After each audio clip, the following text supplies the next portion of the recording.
With the debates done and the finish line in sight now, what is the state of the race for the White House? Take a look at the latest Gallup Daily Tracking poll. It finds Governor Mitt Romney leads President Obama by 4 points among likely voters, 50 to 46%. Let's bring in our campaign insiders. John LeBoutillier is a former Republican congressman for New York. Pat Caddell, Fox News contributor and a former pollster for President Jimmy Carter. Doug Schoen, he too is a Fox News contributor and former pollster for Bill Clinton. Doug, where does this race stand? Well, two things. First, the overall horse race, the national popular vote, when you look at the averages, about 1.5, 2 points for Governor Romney. I think there are 8 daily national polls. The governor has been leading in, I think, Pat and John, 5 or 6 of them, if I have got that right. The swing states, which we'll get to in a second, effectively deadlocked.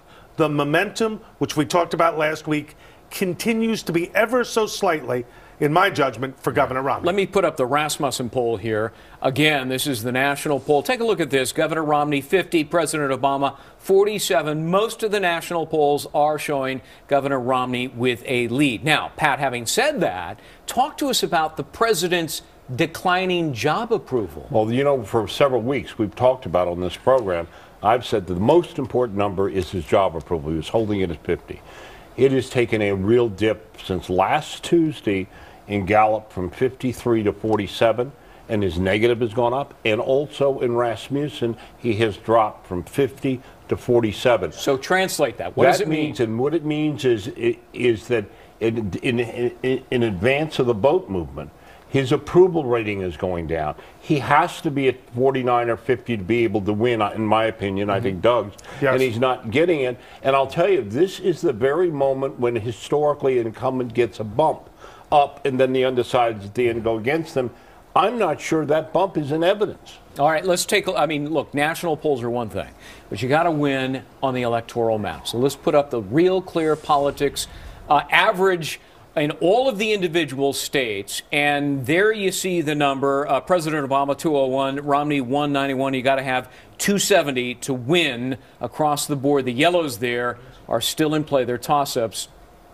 Congressman, what do you think? Well, what we don't know is this decline that Doug and Pat are talking about in the president's approval rating, whether that's infecting Obama's numbers in Ohio, in Virginia, in Nevada, in New Hampshire. Because if he wins a couple of them, if he wins Ohio and Nevada, believe it or not, he's probably going to get reelected. Although there's stuff happening in these other states that we haven't been talking about. Today, 3-point lead for Obama in Minnesota, a state no one talked about. Astonishing. And Michigan and Pennsylvania are now in play. They're very close and not even. You know. 2 polls in Ohio in the last 2 days, dead even. Let's put those up. We're talking about the Rasmussen poll and the Columbus Dispatch poll.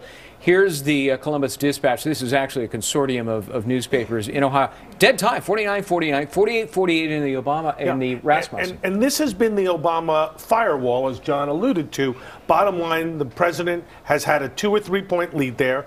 Very strong ground game, probably an advantage in the early voting. The but is more important. All the movement now there appears to be to Governor Romney.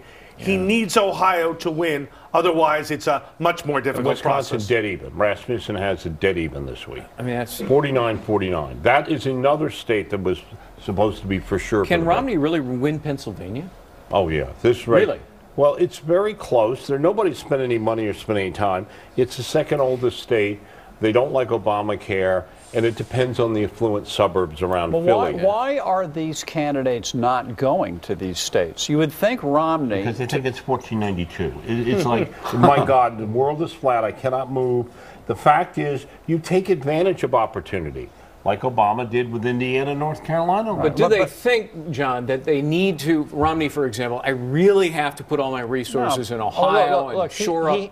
He had Florida. to cancel going to Virginia because of the hurricane tonight, right? So if I'm running Romney's campaign, I say, hey, we have the candidate. He's on the road. We'll shoot him. We'll do 2 stops. We'll do Pittsburgh and we'll do Wisconsin. What I'm seeing in western Pennsylvania, huge movement among traditional Democrats Yes. to Romney.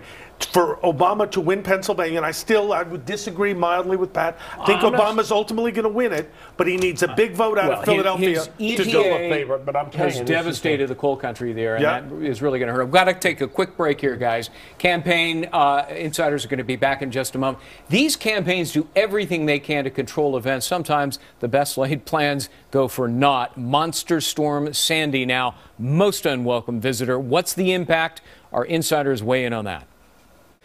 What does this change the race? Does it affect it? I don't think so. I think there's been momentum to Governor Romney we've all talked about.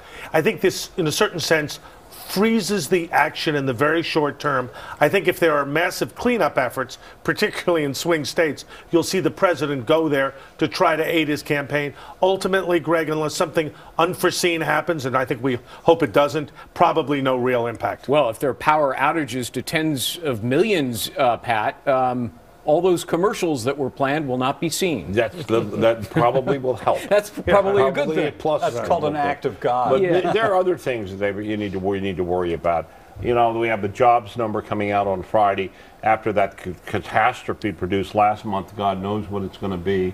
You know, you have, and of course, whether or not they're going to attack somebody in Libya, Right. which I keep saying, given the way they've been going.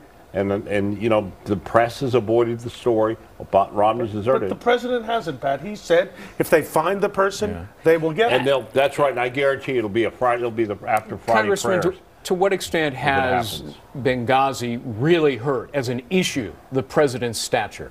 Oh, I think that might be the reason that we talked about in the earlier section why his approval rating as president has gone down in the last week, because this has sort of just come out in the last 2 weeks, and it's dribbling out day by day, but not in the mainstream media. They are not covering it. And it's not foreign policy. Remember, this goes to the question of his character, his competence, and whether or not he's By the being way, treated. Greg, And leadership. That's what Bottom leadership- line, that's people dangerous. are asking now, do they want to continue with the status quo, foreign policy-wise, domestically? Got to leave it at that. Yep. Gentlemen, our campaign insiders, as always, thank you so much.